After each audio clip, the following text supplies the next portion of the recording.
Hillary Clinton swept into Greenland's tiny capital Nuuk today to meet with Russia, Canada and other members of the Arctic Council, supposedly to safeguard that fragile environment.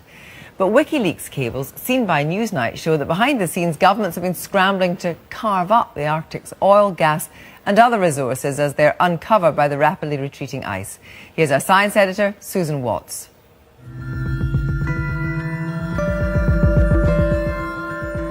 Only one woman, it seems, can save the polar bears and peoples of the distant north as the ice melts. Greenland so far. Oh, I love it. I'm so happy we're having the meeting here. US Secretary of State Hillary Clinton joined leaders from the Arctic nations in Greenland today for that mission. Of course, we are here because of our shared concern and commitment to the Arctic. This region faces so many challenges, especially with the harmful effects of climate change on its ecology, natural resources, and the livelihoods of millions of people who are used to living off the land and the seas. But how does that square with the picture of that same Arctic painted by the leaked US cables seen by Newsnight, where her own diplomats quote conversations about carving up oil and gas resources as the ice retreats? And a few moments later, Mrs. Clinton seemed to have forgotten about the harmful effects of climate change. There are other issues at stake. The melting of sea ice, for example, will result in more shipping, fishing, and tourism, and the possibility to develop newly accessible oil and gas reserves. We seek to pursue these opportunities. Of course, it'll all be done in a smart, sustainable way. The area of Arctic ice expands each winter and contracts each summer. But it's the drop in the volume of ice at the summer low that's now caught the attention of scientists. Imagine a monster ice cube, 10 kilometres high, 10 kilometres wide and 10 kilometres thick. 30 years ago, there was the equivalent of 18 of those in the Arctic. Satellite observations suggest the extent of ice at the Arctic has fallen by about a third in the last 30 years. But there are more gaps in the ice and it's thinner, so the volume is much smaller. Last summer, there was the equivalent of just 4 of those monster ice cubes in the Arctic, a quarter of what had been there in 1979.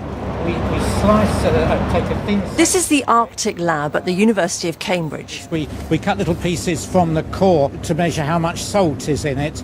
New ice has lost about 2/3 of its salt when it first forms. Older ice is almost fresh. Peter Wadhams is one of the world's leading ice scientists and one of very few civilians allowed to go on Royal Navy nuclear submarines, including this trip on HMS Tireless in 2007.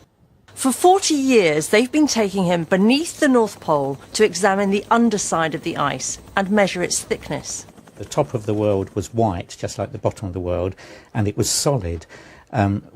Nobody was really thinking of the fact that this is in fact an ocean 5,000 metres deep. So what are the chances that there'll be no ice at the North Pole then within a few years?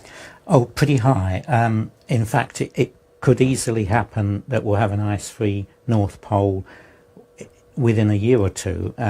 Each year the retreat in the summer takes the ice back to this kind of line here, which is almost as far as the pole. So it only needs a fairly small extra retreat to actually expose the North Pole. And so I really anticipate that'll happen in the next year or 2 or 3. The Arctic powers are Russia, Canada, Denmark, which still rules Greenland, Norway and the US. The cables claim the Danish foreign minister joked with the Americans. If you stay out, then the rest of us will have more to carve up in the Arctic.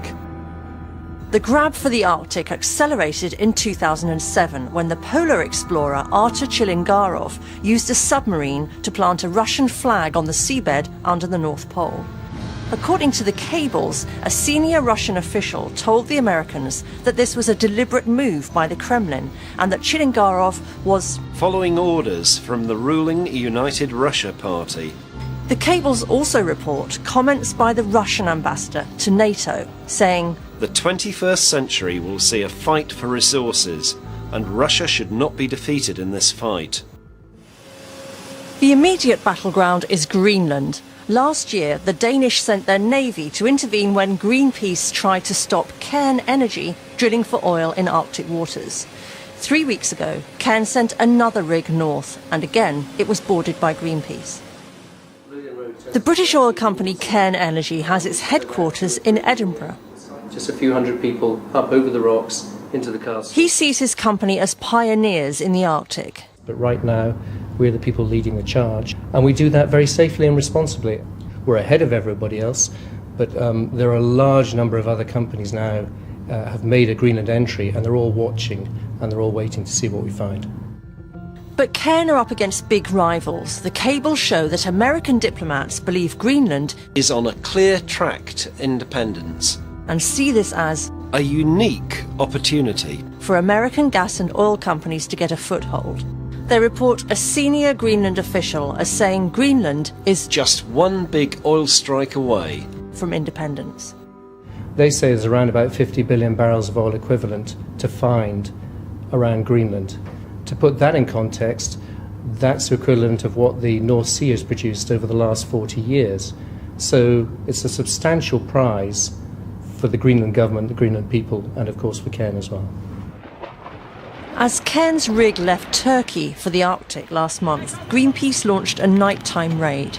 Greenpeace have taken this action to protect the pristine Arctic environment from dangerous deep-sea drilling. Greenpeace restated that position to Newsnight today from their ship Esperanza.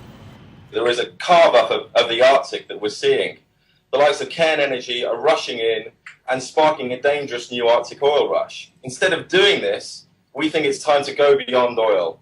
We need to be investing in clean, cutting-edge technologies to power our economy without wrecking the environment and without raising dangerous stakes amid the icebergs and glaciers of the high north. The cables also expose US concerns about Canada's territorial claims to the Northwest Passage and to Seabed resources that extend to the edge of the continental shelf. They also report Canadian Premier Stephen Harper telling NATO to keep out of the Arctic. The protection and promotion of Canada's sovereignty over what is our north. He is said to have claimed that some European countries without Arctic territories were trying to use NATO to give them Influence in an area where they don't belong.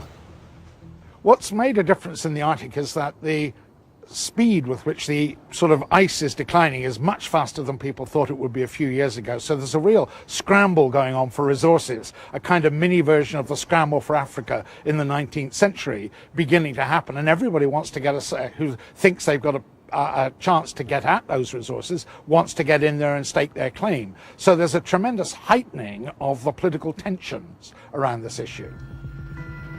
I was in the Arctic in August 2008. And since then, the volume of summer ice has continued to drop. A sea route is opening up across the top of Russia, cutting a third off summer journeys for cargo ships from northern Europe to the Far East. New fishing grounds are being uncovered. And today, the Arctic Council signed its first treaty, a tentative step, perhaps, towards dividing the spoils. Susan Watts.